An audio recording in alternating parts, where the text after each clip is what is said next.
One thing that my mentors back in India told me was that design should create an impact, whether it's good or bad.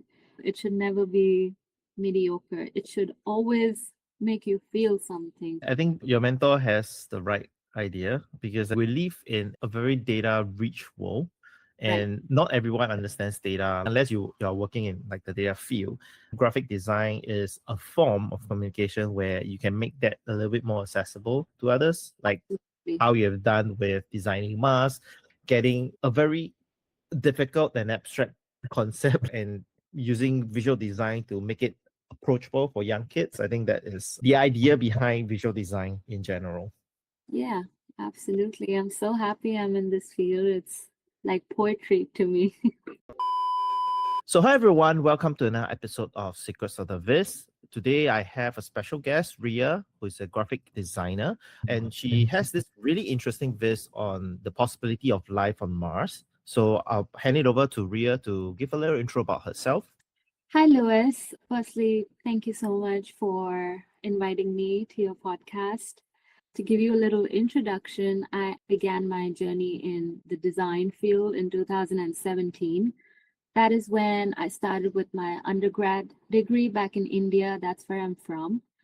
After I did my undergrad, I worked for a couple of years in a marketing and advertising agency. I wanted to learn more, gain more knowledge. So I came to the United States to do my master's. I did it from the Savannah College of Art and Design, learned so much, had great people, professors around me. So that was expanding my field of knowledge and evolving in this environment.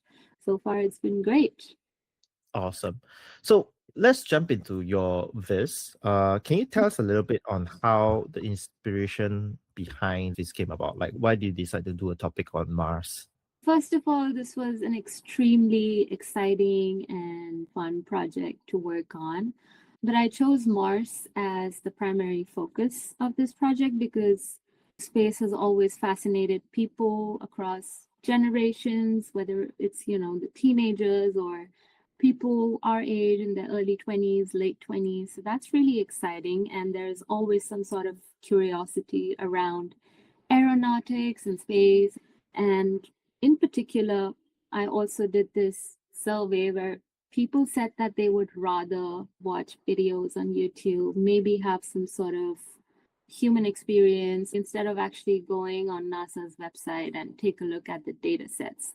But I just wanted to make a narrative that breaks the noise and focuses more on the data while also keeping the story and the narrative intact and making it very fun to go through it, but also at the same time, not very difficult to grasp what I'm trying to say. So even though it's one topic, it focuses on two audiences.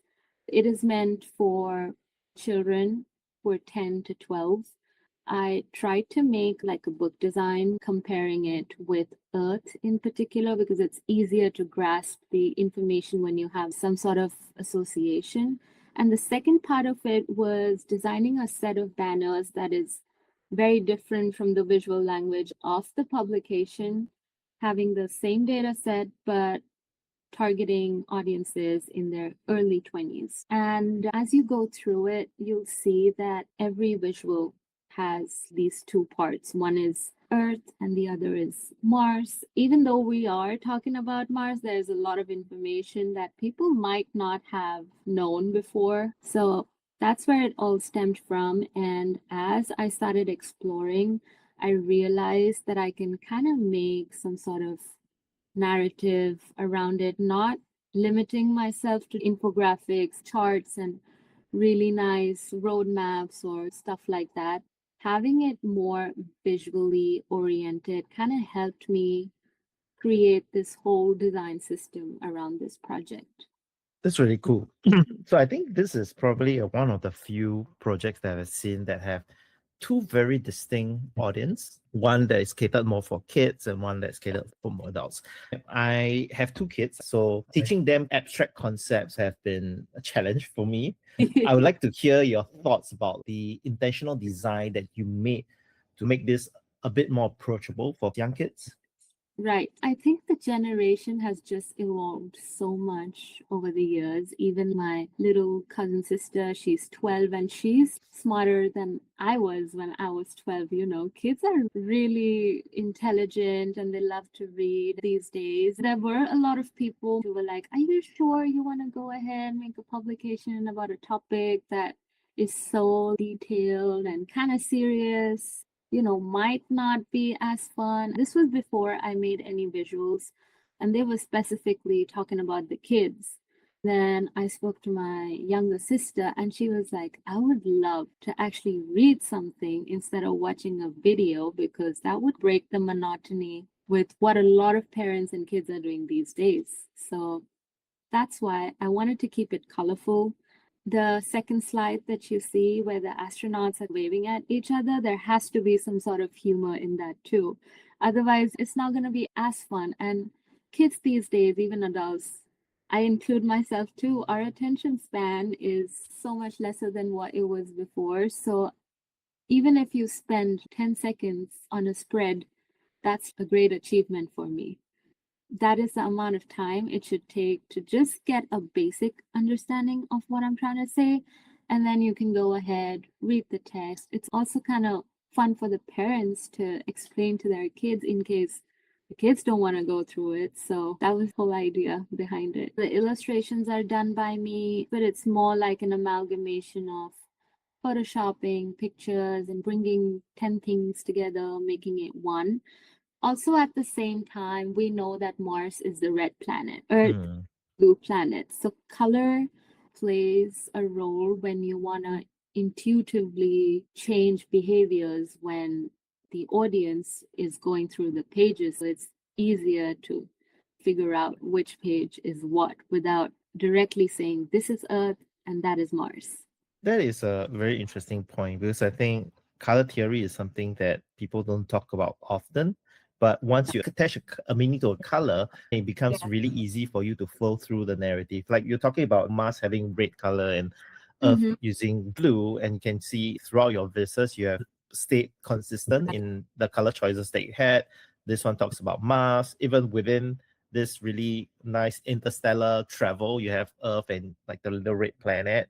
You have this comparison between the different atmosphere composition. You don't even have to have like a label to say which one is Mars or which one is Earth. It's intuitive enough for people to understand. So I think like in terms of color choices, this is really well done. Color theory is something that it's very powerful when you employ it intuitively to get people to understand without using too much words and all.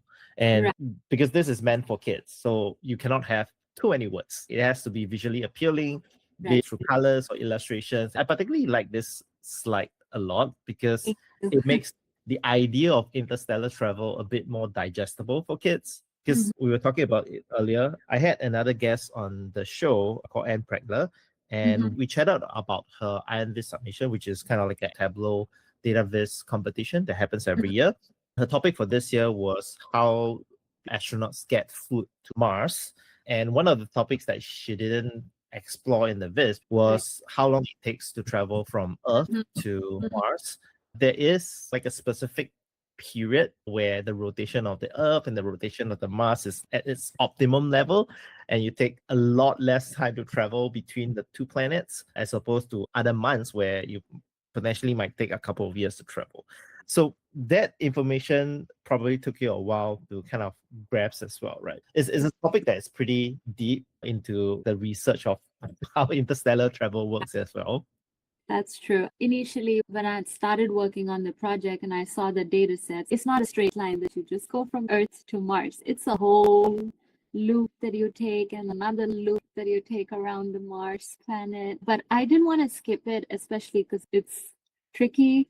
I'm going to make it a point to make this my first spread and just go ahead with it. So it did take a couple of explorations to come to this, but this was the only one that worked best. So that's very cool. And maybe let's switch gears a little bit because there is another piece of work that you did that I really like, which is the Chronicles of the Loki Universe. I really like this because of the typography, and typography is something that even myself, I struggled with a lot. Like, what are the fonts to actually use to get attention? How do you make it blend in with the rest of the text and not make it too much? So walk us through your experiences in graphic design. How do you make the visual hierarchy of a typography stand out? What are the different rules that you play by and stuff like that?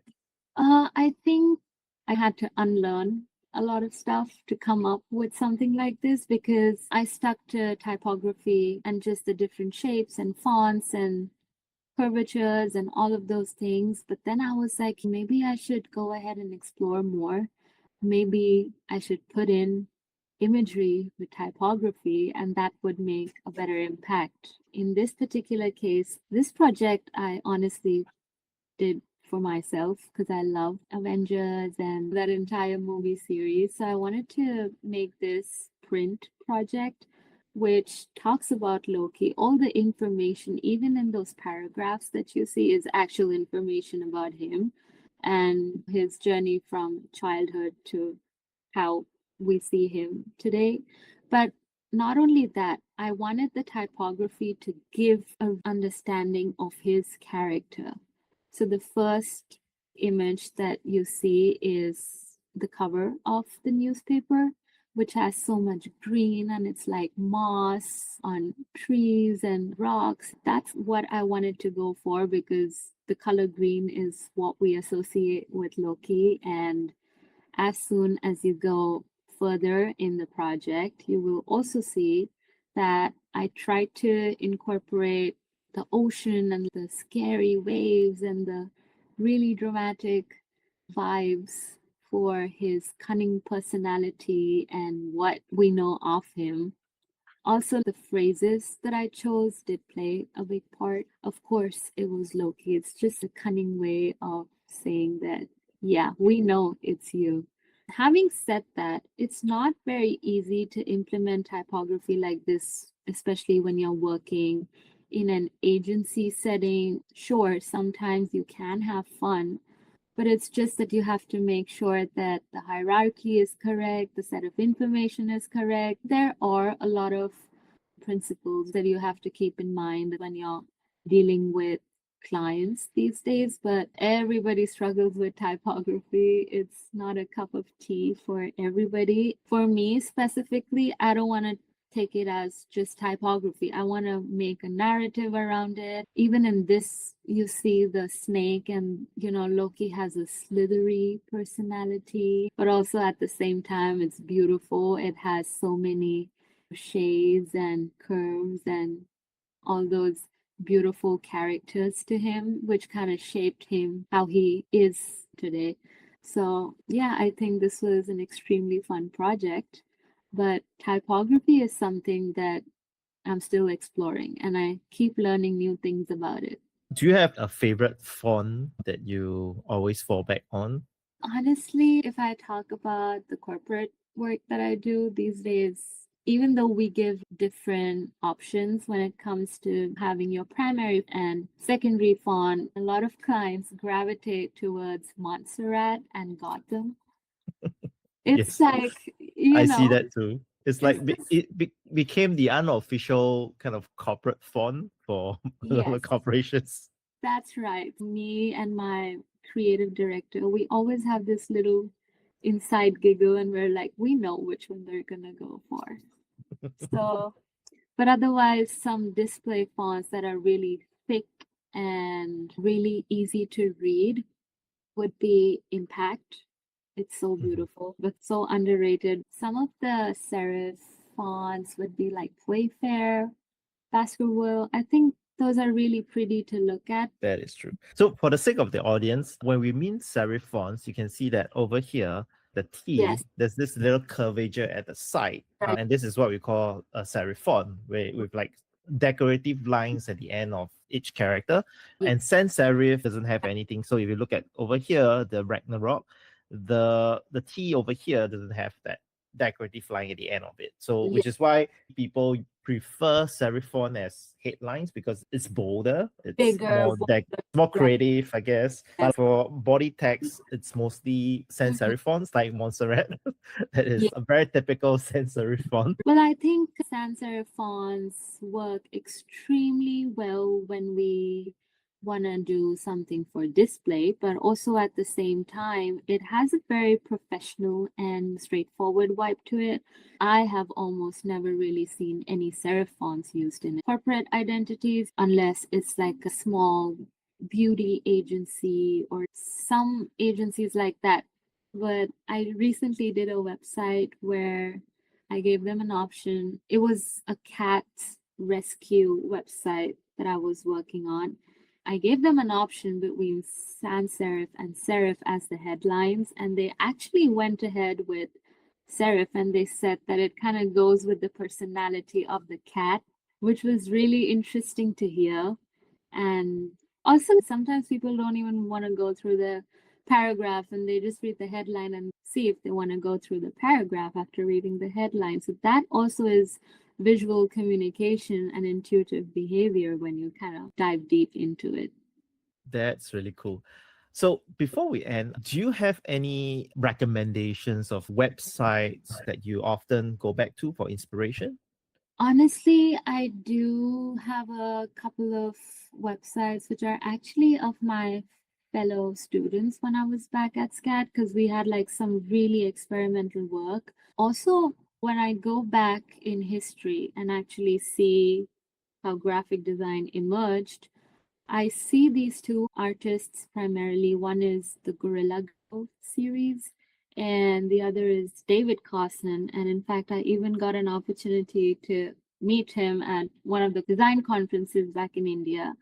But it's just so inspiring to see that, for example, Gorilla Girls, their work was confrontational. It was something that people spoke about that brought a lot of light to some of the issues that a lot of females were concerned with back at that time. And going back to work, which was so powerful in the late 90s, helps me be more experimental with my work because I feel like graphic design back then was so different than what we see it today and how it created an impact rather than just having design letterheads, for example, today, or being told the exact kind of logo somebody wants. One thing that one of my mentors back in India told me was that design should create an impact, whether it's good or bad. It should never be in the middle. It should never be mediocre. It should always make you feel something. So that is what made me feel something, and that is what I always go back to. I think your mentor has the right idea because we live in a very data rich world and not everyone understands data unless you are working in like the data field. Graphic design is a form of communication where you can make that a little bit more accessible to others, like how you have done with designing masks, getting a very difficult and abstract concept and using visual design to make it approachable for young kids. I think that is the idea behind visual design in general. Yeah, absolutely. I'm so happy I'm in this field. It's like poetry to me. So I think we have everything we need from you. Thank you again, Rhea, for walking us through your amazing work on designing masks and giving us a little primer on what makes good typography through your work in the Chronicles of Loki. I really love that piece. And I look forward to see even more awesome works from you in the future. Absolutely. Thank you so much for having me on your podcast. And I'm so happy that I got to spoke about such an important project that I worked on and it did make an impact, thankfully, and I'm so happy about it. So I hope everyone gets inspired by you and learn something new. We'll see everyone at the next episode. Thank you. Thank you.